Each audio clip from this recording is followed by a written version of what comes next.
ओम नमः शिवाय। जय माँ गौरी। प्रिय भक्तगणों, आप सभी को नवरात्रि की बहुत बहुत शुभकामनाएं। आज हम सभी श्री दुर्गा सप्तशती के प्रथम अध्याय का श्रवण करेंगे।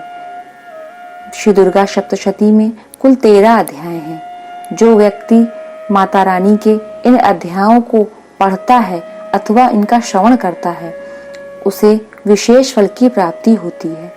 श्री दुर्गा सप्तशती के सभी अध्याय बड़े ही फलदायी हैं। अध्याय का श्रवण करते हैं। जय मां दुर्गे। प्रथम अध्याय, मेधा ऋषि का राजा सूरत और समाधि को भगवती की महिमा बताते हुए मधु कैटभ वध का प्रसंग सुनाना। प्रथम चरित्र के ब्रह्मा ऋषि, महाकाली देवता, गायत्री छंद, नंदा शक्ति, रक्तदंती का बीज, अग्नि तत्व और ऋग्वेद स्वरूप है। श्री महाकाली देवता की प्रसन्नता के लिए प्रथम चरित्र के जप में विनियोग किया जाता है। भगवान विष्णु के सो जाने पर मधु और कैटभ को मारने के लिए कमल जन्मा ब्रह्मा जी ने जिनका स्तवन किया था, उन महाकाली देवी का मैं सेवन करता हूँ। वे अपने 10 हाथों में खड्ग, चक्र, गदा, बाण, धनुष, परिघ, शूल, भुशुंडी, मस्तक और शंख धारण करती हैं। उनके 3 नेत्र हैं। वे समस्त अंगों में दिव्य आभूषणों से विभूषित हैं। उनके शरीर की कांति नीलमणि के समान है तथा वे 10 मुख और 10 पैरों से युक्त हैं। मार्टेय जी बोले, सूर्य के पुत्र सावर्णी जो 8वें मनु कहे जाते हैं, उनकी उत्पत्ति की कथा विस्तार पूर्वक कहता हूँ, सुनो। सूर्य कुमार महाभाग सावर्णी भगवती महामाया के अनुग्रह से जिस प्रकार मनवंतर के स्वामी हुए, वही प्रसंग सुनाता हूँ। पूर्व काल की बात है। स्वारोचिष मनवंतर में सूरत नामक एक राजा थे जो चैत्र वंश में उत्पन्न हुए थे।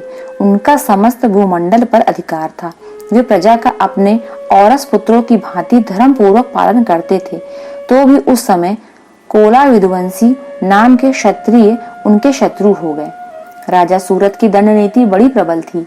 उनका शत्रुओं के साथ संग्राम हुआ। यद्यपि कोला विध्वंसी संख्या में कम थे, तो भी राजा सूरत युद्ध में उनसे परास्त हो गए।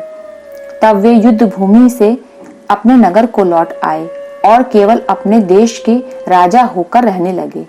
किंतु वहां भी उन प्रबल शत्रुओं ने उस समय महाभाग राजा सूरत पर आक्रमण कर दिया। राजा का बल क्षीण होता चला गया। इसलिए उनके दुष्ट, बलवान एवं दुरात्मा मंत्रियों ने वहां उनकी राजधानी में भी राजकीय सेना और खजाने को हथिया लिया। सूरत का प्रभुत्व नष्ट हो चुका था। इसलिए वे शिकार खेलने के बहाने घोड़े पर सवार हो वहां से अकेले ही एक घने जंगल में चले गए। वहां उन्होंने विप्रवर मेधा मुनि का आश्रम देखा, जहां कितने ही हिंसक जीव परम शांत भाव से रहते थे। मुनि के बहुत से शिष्य उस वन की शोभा बढ़ा रहे थे। वहां जाने पर मुनि ने उनका सत्कार किया और वे उन मुनि श्रेष्ठ के आश्रम पर इधर उधर विचरते हुए कुछ काल तक रहे।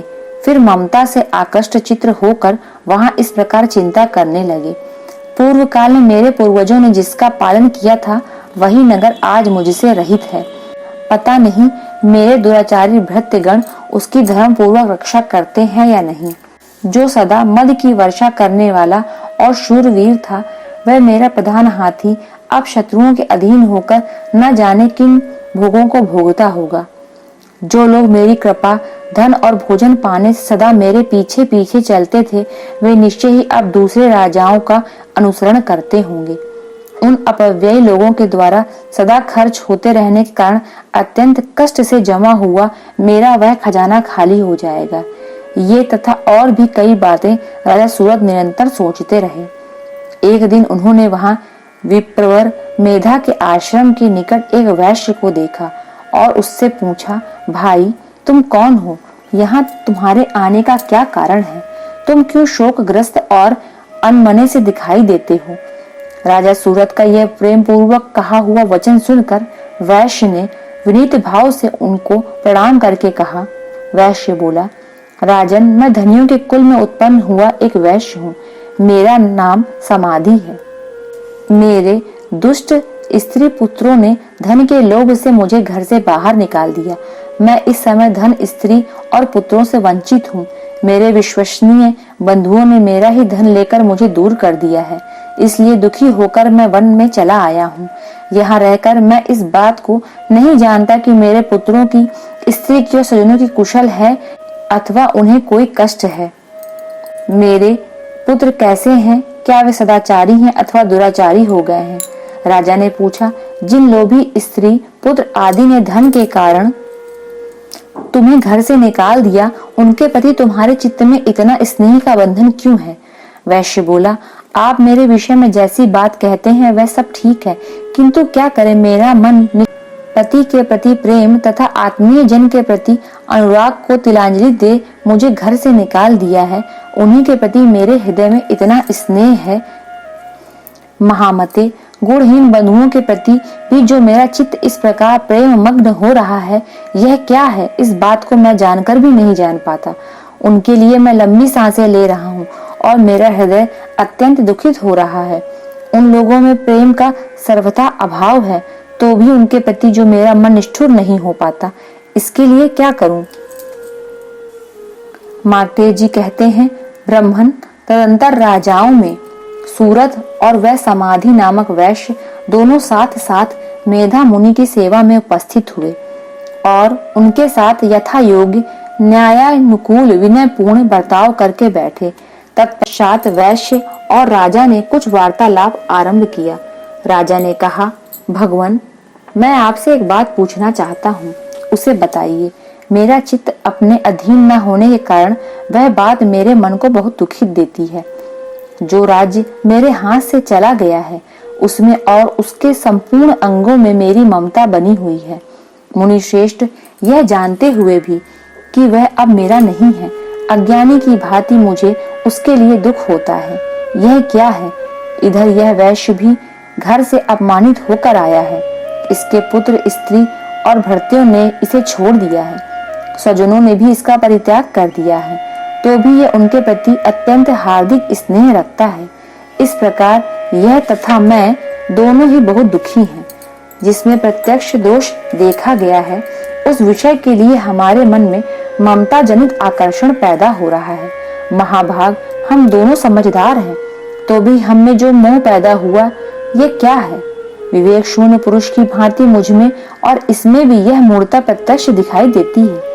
ऋषि बोले, महाभाग, विषय मार्ग का ज्ञान सब जीवों को है, इसी प्रकार विषय भी सबके लिए अलग अलग है। कुछ प्राणी दिन में नहीं देखते और दूसरे रात में भी नहीं देखते, तथा कुछ जीव ऐसे हैं जो दिन और रात्रि में भी बराबर ही देखते हैं। यह ठीक है कि मनुष्य समझदार होते हैं, किंतु केवल वे ही ऐसे नहीं होते। पशु, पक्षी और मृग आदि सभी प्राणी समझदार होते हैं। मनुष्यों की समझ भी वैसी ही होती है जैसी उन मृग और पक्षियों की होती है, तथा जैसी मनुष्यों की होती है वैसी ही उन मृग, पक्षी आदि की होती है, तथा यह अन्य बातें भी प्रायः दोनों में समान ही हैं। समझ होने पर भी इन पक्षियों को तो देखो, ये स्वयं भूख से पीड़ित होते हुए भी मोहवश बच्चों की चोंच में कितने चाव से अन्न के दाने डाल रहे हैं। नरश्रेष्ठ, क्या तुम नहीं देखते कि ये मनुष्य समझदार होते हुए भी लोभवश अपने किए हुए उपकार का बदला पाने के लिए पुत्रों की अभिलाषा करते हैं? यद्यपि उन सब में भी समझ की कमी नहीं है, तथापि वे संसार की स्थिति बनाए रखने वाले भगवती महामाया के प्रभाव द्वारा ममता में भंवर से युक्त मोह के गहरे गर्त में गिराए हुए हैं। इसलिए इसमें आश्चर्य नहीं करना चाहिए। जगदीश्वर भगवान विष्णु की योग निद्रा रूपा जो भगवती महामाया है, उन्हीं से यह जगत मोहित हो रहा है। वे भगवती महामाया देवी ज्ञानियों के भी चित्त को बलपूर्वक खींचकर मोह में डाल देती हैं। वे ही इस संपूर्ण चराचर जगत की सृष्टि हैं, तथा वे ही प्रसन्न होने पर मनुष्यों को मुक्ति के लिए वरदान देती हैं। वे ही परा विद्या, संसार बंधन और मोक्ष की हेतु भूता सनातनी देवी तथा संपूर्ण ईश्वरों की भी अधीश्वरी हैं। राजा ने पूछा, भगवान, जिन्हें आप महामाया कहते हैं, वे देवी कौन हैं? ब्रह्मन, उनका आविर्भाव कैसे हुआ है तथा उनके चरित्र कौन कौन से हैं? ब्रह्मवेताओं में श्रेष्ठ महर्षि उन देवी का जैसा प्रभाव हो, जैसा स्वरूप हो और जिस प्रकार प्रादुर्भाव हुआ हो वह सब मैं आपके मुख से सुनना चाहता हूँ। ऋषि बोले, राजन, वास्तव में तो वे देवी नित्य स्वरूपा ही हैं। संपूर्ण जगत उन्हीं का रूप है तथा उन्होंने समस्त विश्व को व्याप्त कर रखा है। तथापि उनका प्राकट्य अनेक प्रकार से होता है, वह मुझसे सुनो। यद्यपि वे नित्य और अजन्मा है, तथापि जब देवताओं का कार्य सिद्ध करने के लिए प्रकट होती हैं, उस समय लोक में उत्पन्न हुई कहलाती हैं। कल्प के अंत में जब संपूर्ण जगत एकाणव में निमग्न हो रहा था और सबके प्रभु भगवान विष्णु शेषनाग की शैया बिछाकर योग निद्रा का आश्रय ले सो रहे थे, उस समय उनके कानों के मैल से दो भयंकर असुर उत्पन्न हुए, जो मधु और कैटभ के नाम से विख्यात हुए। वे दोनों ब्रह्मा जी का वध करने को तैयार हो गए। भगवान विष्णु के नाभि कमल में विराजमान प्रजापति ब्रह्मा जी ने जब उन दोनों भयानक असुरों को अपने पास आया और भगवान को सोया हुआ देखा, तब एकाग्रचित होकर उन्होंने भगवान विष्णु को जगाने के लिए उनके नेत्रों में निवास करने वाली योग निद्रा का स्तवन आरंभ किया, जो इस विश्व की अधीश्वरी, जगत को धारण करने वाली, संसार का पालन और संहार करने वाली तथा तेज स्वरूप भगवान विष्णु की अनुपम शक्ति है। उन्हीं भगवती निद्रा देवी की भगवान ब्रह्मा स्तुति करने लगे। ब्रह्मा जी ने कहा, देवी तुम ही स्वाहा, तुम ही सुधा और तुम ही वशटकार हो। स्वर भी तुम्हारे ही स्वरूप है, तुम ही जीवन दानी सुधा हो।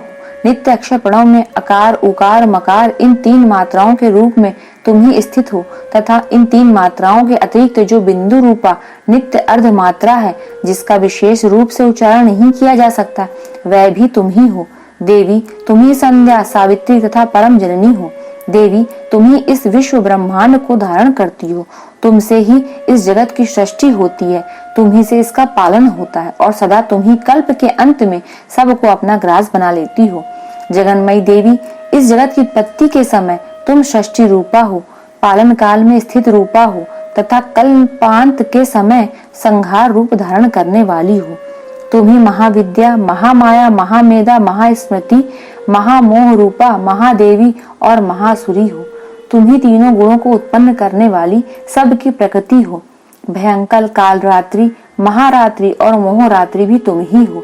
तुम ही श्री, तुम ही ईश्वरी, तुम ही रीम और तुम ही बोध स्वरूपा बुद्धि हो। लज्जा, पुष्टि, तुष्टि, शांति और क्षमा भी तुम ही हो। तुम खड़ग धारणी, शूल धारणी, घोर रूपा तथा गदा, चक्र, शंख और धनुष धारण करने वाली हो। बाण, भुषुंडी और परिघ ये भी तुम्हारे अस्त्र हैं। तुम सौम्य और सौम्यतर हो। इतना ही नहीं, जितने भी सौम्य एवं सुंदर पदार्थ हैं, उन सबकी अपेक्षा तुम अत्यधिक सुंदरी हो। पर और अपर सबसे परे रहने वाली परमेश्वरी तुम ही हो। सर्वस्वरूपे देवी, कहीं भी सत असत रूप जो कुछ वस्तुएं हैं और उन सबकी जो शक्ति है, वह तुम हो। ऐसी अवस्था में तुम्हारी स्तुति क्या हो सकती है? जो इस जगत की सृष्टि, पालन और संहार करते हैं, उन भगवान को भी जब तुमने निद्रा के अधीन कर दिया है, तब तुम्हारी स्तुति करने में यहाँ कौन समर्थ हो सकता है? मुझको, भगवान शंकर को तथा भगवान विष्णु को भी तुमने ही शरीर धारण कराया है, अतः तुम्हारी स्तुति करने की शक्ति किसमें है? देवी, तुम तो अपने इन उदार प्रभावों से प्रशंसित हो। ये जो दोनों दुर्धर्ष असुर मधु और कैटभ हैं, इनको मुंह में डाल दो और जगदीश्वर भगवान विष्णु को शीघ्र ही जगा दो। साथ ही इनके भीतर इन दोनों महान असुरों को मार डालने की बुद्धि उत्पन्न कर दो। ऋषि कहते हैं, राजन, जब ब्रह्मा जी ने वहां मधु और कैटभ को मारने के उद्देश्य से भगवान विष्णु को जगाने के लिए तमोगुण की अधिष्ठात्री देवी योग निद्रा की इस प्रकार स्तुति की, तब वे भगवान के नेत्र, मुख, नासिका, बाहु, हृदय और वक्ष स्थल से निकलकर अव्यक्त जन्मा ब्रह्मा जी की दृष्टि के समक्ष खड़ी हो गईं। योग निद्रा से मुक्त होने पर जगत के स्वामी भगवान जनार्दन उस एकाणव के जल में शेषनाग की सैया से जाग उठे। फिर उन्होंने उन दोनों असुरों को देखा। वे दुरात्मा मधु और कैटभ अत्यंत बलवान तथा पराक्रमी थे और क्रोध से आंखें लाल किए ब्रह्मा जी को खा जाने के लिए उद्योग कर रहे थे। तब भगवान श्री हरि ने उठकर उन दोनों के साथ 5000 वर्षों तक केवल बाहु युद्ध किया। वे दोनों भी अत्यंत बल के कारण उन्मत्त हो रहे थे। इधर महामाया ने भी उन्हें मोह में डाल रखा था। इसलिए वो भगवान विष्णु से कहने लगे, हम तुम्हारी वीरता से संतुष्ट हैं, तुम हम लोगों से कोई वर मांगो। श्री भगवान बोले, यदि तुम मुझ पर प्रसन्न हो तो अब मेरे हाथों से मारे जाओ, बस इतना सा मैंने वर मांगा है, यहाँ दूसरे किसी वर से क्या लेना है। ऋषि कहते हैं, इस प्रकार धोखे में आ जाने पर उन्होंने संपूर्ण जगत में जल ही जल देखा। तब कमल नयन भगवान से कहा, जहाँ पृथ्वी जल में डूबी हुई ना हो, जहाँ सूखा स्थान हो, वहीं हमारा वध करो। ऋषि कहते हैं, तब तथास्तु कहकर शंख चक्र और गदा धारण करने वाले भगवान ने उन दोनों के मस्तक अपनी जांघ पर रखकर चक्र से काट डाले। इस प्रकार ये देवी महामाया ब्रह्मा जी की स्तुति करने पर स्वयं प्रकट हुई थी। अब पुनः तुमसे उनके प्रभाव का वर्णन करता हूँ, सुनो। इस प्रकार श्री मार्कंडेय पुराण में सावर्णिक मनवंतर की कथा के अंतर्गत देवी महात्म्य में मधु कैटव वध नामक पहला अध्याय पूरा हुआ। बोलिए दुर्गा मैया की जय। माँ दुर्गा का आशीर्वाद आप सभी पर सदैव बना रहे, इसी कामना के साथ मिलते हैं अगले वीडियो में। तब तक के लिए धन्यवाद।